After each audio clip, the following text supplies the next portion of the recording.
بسم اللہ الرحمن الرحیم۔ السلام علیکم ورحمۃ اللہ وبرکاتہ۔ جمعۃ المبارک کے محبت کے ایک بہت ہی پاورفل وظیفے کے ساتھ ڈاکٹر شفا چینل میں خوش آمدید کہتے ہیں۔ اگر آپ کسی سے محبت کرتے ہیں، کسی کے دل میں اپنی محبت پیدا کرنا چاہتے ہیں، آپ یہ چاہتے ہیں کہ جس طرح آپ اس انسان سے محبت کرتے ہیں وہ بھی آپ کو اسی طرح سے چاہے، اس کے دل میں بھی آپ کے لیے بے پناہ محبت پیدا ہو جائے، تو ایک مرتبہ اس عمل کو لازمی آزما کر دیکھیں۔ انشاءاللہ آپ کا محبوب جہاں بھی ہوا، دنیا کے کسی بھی کونے میں ہوگا، اس کے دل میں آپ کے لیے بے پناہ محبت پیدا ہو جائے گی۔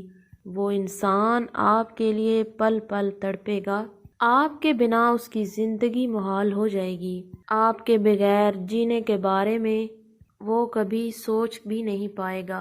آئیے دیکھتے ہیں وہ کون سا عمل ہے، وہ کون سا وظیفہ ہے جس سے آپ کسی بھی انسان کے دل میں اپنے لیے بے پناہ محبت جگا سکتے ہیں۔ لیکن اس سے قبل آپ سے گزارش ہے، اگر آپ ہمارے چینل پر پہلی بار آئے ہیں تو ہمارے چینل کو سبسکرائب کریں اور ساتھ میں لگے گھنٹی کے نشان کو پریس کریں تاکہ آئندہ آنے والی ہر نئی ویڈیو کا نوٹیفیکیشن آپ کو آسانی سے ملتا رہے۔ عزیز بہنوں اور بھائیوں، اس عمل کو مرد خواتین دونوں کر سکتے ہیں، لیکن آپ نے جمعۃ المبارک کے روز اس عمل کو کرنا ہے۔ اس عمل کو کرنے کے لیے پاک صاف ہونا ضروری ہے، باوضو حالت میں کسی الگ مقام پہ بیٹھ کے مکمل دھیان اور توجہ کے ساتھ اس عمل کو کرنا ہے۔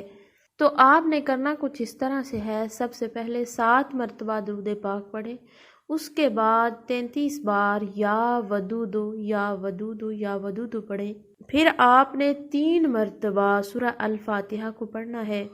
بسم اللہ آپ نے سورہ الفاتحہ کو 3 مرتبہ پڑھنا ہے، پھر آپ نے 33 بار یا ودود پڑھ لینا ہے، اس کے بعد آپ نے پھر 7 مرتبہ درود پاک پڑھ لینا ہے۔ دوران وظیفہ آپ نے مطلوبہ انسان کو تصور میں رکھنا ہے اور مقصد کو ذہن میں رکھتے ہوئے آپ نے اس عمل کو مکمل کرنا ہے۔ جیسے ہی عمل مکمل ہو جائے آپ نے کرنا یہ ہے، مطلوبہ انسان کو تصور میں لاتے ہوئے 3 مرتبہ پھونک مار دینی ہے۔ اگر آپ کا محبوب آپ کا کوئی رشتہ دار ہے یا پھر کوئی نزدیکی ہے تو آپ کسی میٹھی چیز پہ دم کر کے اس کو کھلا یا پلا بھی سکتے ہیں، لیکن اگر کھلا پلا نہیں سکتے تو مطلوبہ انسان کو تصور میں رکھتے ہوئے 3 بار پھونک مار دیں، یعنی دم کر دیں۔